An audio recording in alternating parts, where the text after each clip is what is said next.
I just want to. आजच्या episode मध्ये इथे आता अर्णवने ईश्वरीसाठी गिफ्ट मागवलेलं असतं आणि त्याच्यावरती सॉरी लिहिलेलं असतं। तेव्हा डायनिंग टेबल वरती सगळे जणच असतात। मामा पुन्हा इथे ईश्वरीला चिडवतात आणि म्हणतात, अरे वा, कुणीतरी गिफ्ट पाठवले वाटतं।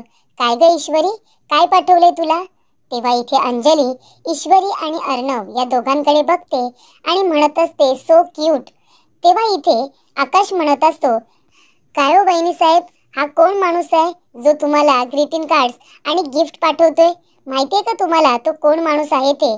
तेव्हा अंजली म्हणत असते, मला तर वाटतंय हा जो कोणी आहे ना तो आता गिफ्ट्स आणि कार्ड्स याने आपलं घर पूर्ण भरून टाकणार आहे। काय वाटतं तुम्हाला? तेव्हा इथे आकाश म्हणत असतो, काय हो दादासाहेब, हा कोण माणूस आहे जो वहिनी साहेबांना गिफ्ट्स पाठवतोय? तुम्हाला काही माहिती आहे का? तेव्हा इथे मामा म्हणतात, काय रे अर्णव, तुला कल्पना आहे का या सगळ्याची की ईश्वरीला हे गिफ्ट्स कोण पाठवते? काही अंदाज आहे? तेव्हा अर्णव म्हणतो, कुणी का असे ना मामा, मनापासून पाठवते ना तर एक्सेप्ट केलं पाहिजे माणसाने। तेव्हा ईश्वरी म्हणते, कसं आहे ना मामा, गिफ्ट्स आणि कार्ड तोच व्यक्ती पाठवतो ज्याला तोंडाने सॉरी बोलता येत नाही। सॉरी बोलायला त्यांना इथे जमतच नाही, ते लोक असं कार्ड आणि गिफ्ट्स वरती पैसे खर्च करतात। जर मनापासून सॉरी बोलायचंच असेल ना तर एकदा सॉरी म्हणून बघायचं कसं वाटतं ते। आणि ज्या लोकांना तोंडाने सॉरी बोलता येत नाही त्यांनी असं गिफ्ट्स आणि कार्ड्स न पाठवलेलेच बरे, कारण पैसे खर्च करून सॉरी बोललं तर लोकांचा राग जातो, हा त्यांचा गैरसमज तरी दूर होईल। तेव्हा प्रेक्षकांनो, इथे आता ईश्वरीने अर्णवला बोलता बोलता टोमणा दिलेला असतो की सॉरी जर बोलायचं असेल तर तोंडाने बोलायचं, गिफ्ट्स आणि कार्ड्स दिले तर मी सॉरी एक्सेप्ट करणार नाही असं ईश्वरीने सांगितलेलं असतं। तेव्हा ईश्वरी म्हणते की मी जाते, मी त्या कुरिअरवाल्या दादाला थांबवलंय ना। तर इथे मामा म्हणतात, का, त्याला का थांबवलेस? तेव्हा ईश्वरी म्हणते, कारण हे गिफ्ट ज्या व्यक्तीने मला पाठवलंय ना त्याला मी परत करून टाकणार आहे। असं म्हणाल्यानंतर ईश्वरी ते गिफ्ट घेऊन जाते आणि आता कुरिअरवाल्या मुलाला परत करून टाकते। तेव्हा इथे अंजली म्हणत असते की ज्याला कुणाला इथे सॉरी म्हणायचंय त्याने एकदा तोंडाने सॉरी म्हणून बघायचं ना कसं वाटतं ते। त्यानंतर प्रेक्षकांनो, इथे आता अर्णवला कळलेलं असतं की इथे कितीही गिफ्ट्स दिले, कितीही कार्ड्स दिले तरी सुद्धा मी सिंदूर काही माझे सॉरी एक्सेप्ट करणार नाहीये, मला तिला तोंडाने सॉरी म्हणावंच लागेल।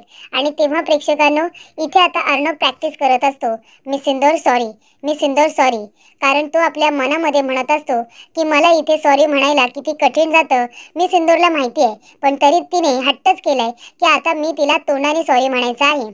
तेव्हा इथे अर्णवची प्रॅक्टिस झालेली असते आणि तेवढ्या तिथे ईश्वरी आलेली असते। ती आल्या आल्या लगेच इथे झोपायची तयारी करते, मधी दोरी वगैरे बांधते, त्याच्यावरती तिच्या ओढण्या टाकते आणि ती हे सगळं करत असताना अर्णव तिच्या मागे मागे करत असतो आणि तिला म्हणत असतो की मी सिंदूर प्लीज प्लीज एकदा ऐकून तरी घे ना, मला काय म्हणायचं आहे ते। तेव्हा ईश्वरी म्हणते, सर मला आता काही बोलायचं नाहीये, तुम्ही झोपा आता शांतपणे। तेव्हा अर्णव म्हणतो, मी सिंदूर, मला तुला सॉरी म्हणायचंय, प्लीज सॉरी। तेव्हा इथे ईश्वरी म्हणते, अरे बाप रे, इथे द ग्रेट अर्णव राज शिर्के मला सॉरी म्हणाले, मला सॉरी म्हणताना तर तुमचा इगो आड येतो ना, मग आता कसं काय मला सॉरी म्हणालात? एक सॉरी म्हणायला तुम्ही पूर्ण एक दिवस घेतलात। ते सॉरीचे कार्ड गिफ्ट्स हे पाठवण्यापेक्षा जर मनापासून एकदा सॉरी म्हणाला असतात तरी सुद्धा चाललं असतं, पण नाही, सॉरी तर आपल्याला बोलताच येत नाही ना, फक्त तुम्हाला दुसऱ्यांनी सॉरी म्हणायचं असतं। तेव्हा अर्णव म्हणतो, बास झाला आता, म्हणालो ना सॉरी, मग एवढी ओरडतेस कशाला आता, एवढी का चिडचिड करतेस? तेव्हा ईश्वरी म्हणते, एवढी का चिडचिड करते म्हणजे आता तुम्हाला माझी चिडचिड दिसते का? मी किती ओरडते ते दिसतंय का? आणि काल रात्री तुम्ही कसे वागलात? काल रात्री तुम्ही काय काय केलं हे माहिती तरी आहे का तुम्हाला? तेव्हा इथे ईश्वरी म्हणते की मला आता बोलू नका, काल तुम्ही असे विचित्र का वागलात ते मला आधी सांगा। का हो सर, काल नक्की काय घडलं होतं? काय प्यायला होतात तुम्ही म्हणून असे वागत होता? तेव्हा अर्णव म्हणतो, मला नाही माहिती, काल तू घरी निघून आलीस, त्यानंतर मी माझ्या केबिन मध्ये गेलो आणि काम करत बसलो होतो, त्याच्यानंतर तिथे लावण्य आली, लावण्याने मला कॉफी प्यायला दिली आणि त्यानंतर काय घडलं मला माहितीच नाहीये, मला काहीच आठवत नाहीये मी सिंदूर। तेव्हा ईश्वरी म्हणते, काय तुम्ही कॉफी प्यायला होतात आणि त्यानंतरचं तुम्हाला काहीच आठवत नाहीये? तेव्हा अर्णव म्हणतो, नाही का, काय झालं? तेव्हा इथे ईश्वरी म्हणते, हो म्हणजे हे सगळं त्या लावण्याने केलंय. त्या लावण्याने तुमच्या कॉफीमध्ये नक्कीच काहीतरी मिक्स केलं होतं, ज्याच्यामुळे तुम्ही असे विचित्र वागत होता. तुम्हाला माहितीये का काल काय घडलं ते? तेव्हा अर्णव म्हणतो, काय घडलं? तेव्हा ईश्वरी म्हणते, काल ती लावण्या तुमच्या इतकी जवळ उभी होती, इतकी जवळ. बरं झालं मी आले, नाहीतर काय घडलं असतं काय माहिती. तेव्हा अर्णव म्हणतो, काय हे काय बोलतेस तू? तेव्हा ईश्वरी म्हणते, खरं तेच बोलते, एवढ्या जवळ तर मी सुद्धा उभी राहिले नव्हते. तेव्हा इथे अर्णवला हसायला येतं. तेव्हा ईश्वरी म्हणते, काय झालं? अर्णव म्हणतो, तू इतक्या जवळ उभी नव्हतीस तर यायचं ना इतक्या जवळ. तेव्हा इथे ईश्वरी म्हणते, झोपा आता. आणि इथे मनातल्या मनात तर ईश्वरी खूपच जास्त खुश झालेली असते, हसत असते. तिला आता अर्णवच्या बोलण्याचा राग हा येत नसतो. त्यानंतर प्रेक्षकांनो सगळेजण इथे ब्रेकफास्ट करत असतात.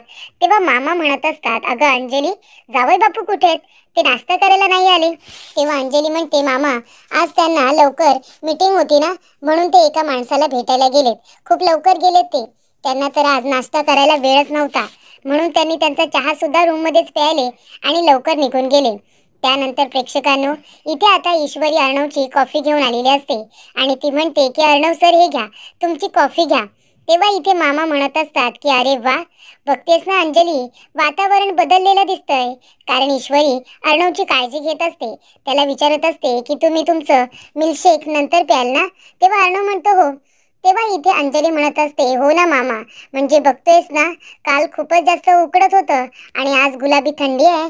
तेव्हा इथे अर्णव आणि ईश्वरी दोघे जण एकमेकांच्या तोंडाकडे बघत असतात. तेव्हा इथे आकाश म्हणतो, काय रे दादा, काही कळलं का तुला? काल कुणी इथे गिफ्ट्स आणि कार्ड्स पाठवले होते ते?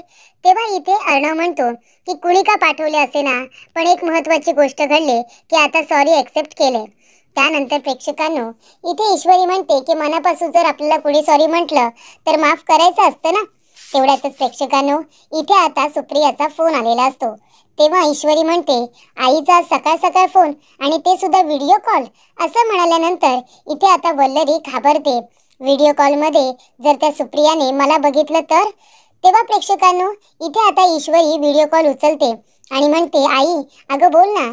तेव्हा सुप्रिया म्हणत असते, ईशू बाळा, अगं सकाळ सकाळ फोन केलाय, कामात तर नाहीयेस ना? वेळ आहे ना तुझ्याकडे बोलायला, नाहीतर नंतर करते. तेव्हा ईश्वरी म्हणते, नाही नाही आई, अगं बोल ना. तेव्हा इथे सुप्रिया म्हणते, अगं तुम्ही सगळेजण कसे आहात? जावई बापू कसे आहेत? तेव्हा ईश्वरी म्हणते, हो सगळे बरे आहेत. हे बघ जावई बापूंना बघ. तेव्हा इथे ईश्वरी आता फोन फिरवते आणि सगळ्यांना व्हिडिओ कॉलमध्ये दाखवत असते.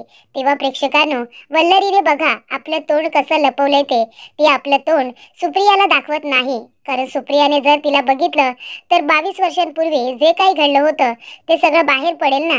म्हणून वल्लरीने तोंड लपवलेलं असतं आणि म्हणत असते की ही सुप्रिया पण ना व्हिडिओ कॉल करायची काय गरज होती? हिने जर मला बघितलं तर संपूर्णपणे वाट लागेल, मलाच आता इथून जायला हवं, असं वल्लरी म्हणत असते. तेव्हा प्रेक्षकांनो सुप्रिया म्हणत असते, खरं तर मी तुम्हाला कालच फोन करणार होते जावई बापूंना आणि तुला अभिनंदन करायचं होतं ना. काल मला नमुने पेपरमध्ये तुमच्या दोघांचा फोटो आलेला दाखवला. विंटर कलेक्शनचं जे काही तुमचं लॉन्चिंग होतं त्याच्यानुसार तुमचा इंटरव्ह्यू झाला आणि त्याचबरोबर फोटोसुद्धा काढले होते. ते सगळं पेपरला आलं होतं ना, ते मी बघितलं आणि अभिनंदन करण्यासाठी तुम्हाला फोनच करणार होते. पण काल यांना डॉक्टरकडे घेऊन गेले होते ना, म्हणून काल करता आला नाही, म्हणून आज केलाय. तेव्हा इथे आता अर्णव म्हणत असतो, हे बघा काकू, काहीच काळजी करू नका आणि असू दे, आज जरी फोन केलात ना तरी सुद्धा आम्हाला छानच वाटलं. तेव्हा इथे काका वगैरे ठीक आहेत ना, आत्या, अशी आता विचारपूस सुरू होते. तेव्हा प्रेक्षकांनो आकाश म्हणत असतो, काकू कशात तुम्ही आणि नम्रता कशी आहे? तर इथे आकाश नम्रताला विचारायला काही विसरत नसतो. त्यानंतर प्रेक्षकांनो मामा सुद्धा फोन घेतात. मामा सुद्धा म्हणतात, काय विहीनबाई, कशात तुम्ही, बरे आहात ना?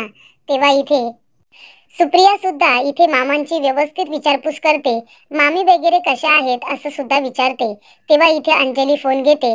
अंजली म्हणत असते, काकू कशात तुम्ही आणि काका कसे आहेत? तुम्ही सगळेजण बरे आहात ना? काकू एक काम करा ना, तुम्ही आमच्या घरीच या गप्पा मारायला, आपण बसू, छान गप्पा वगैरे मारू ना. तेव्हा इथे सुप्रिया म्हणते, मी काय म्हणते अंजली ताई, आता यांची तब्येत ठीक नसते ना, पण एक काम करा, तुम्ही सगळेजण या ना आमच्या घरी, तुम्ही सगळेजण जेवायलाच या, छान बेत करते आणि त्या निमित्ताने गप्पा सुद्धा होतील. तेव्हा अंजली म्हणते, ठीक आहे, येण्याचा प्रयत्न नक्की करू. तेव्हा ईश्वरी